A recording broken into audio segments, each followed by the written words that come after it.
Hi friends, చాలా రోజుల తర్వాత అయితే మినీ వ్లాగ్ చేస్తున్నానండి. ఆ వ్లాగ్ అయితే ఎందుకు చేయట్లేదు ఏంటి అనేది నెక్స్ట్ వీడియోలో అయితే మీకు పోస్ట్ చేస్తాను.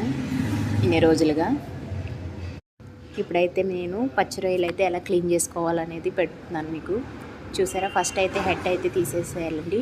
నెక్స్ట్ మిడిల్ది, నెక్స్ట్ వచ్చేసి లాస్ట్ని పట్టుకుని లాగితే ఈజీగా అయితే వచ్చేస్తుంది మనకి. మొత్తం అయితే ఇలాగా క్లీన్ చేసేసుకోవాలి. రొయ్యలు అయితే హాఫ్ అండి. మొత్తం ఇన్ని రొయ్యలు ఉన్నాయి కదా, ఇవన్నీ క్లీన్ చేసేసి ఇందులో అయితే వేస్తాను మీకు. నెక్స్ట్ మళ్ళీ లాస్ట్లో అయితే చూపిస్తాను. క్లీనింగ్ అయితే అయిపోయిందండి.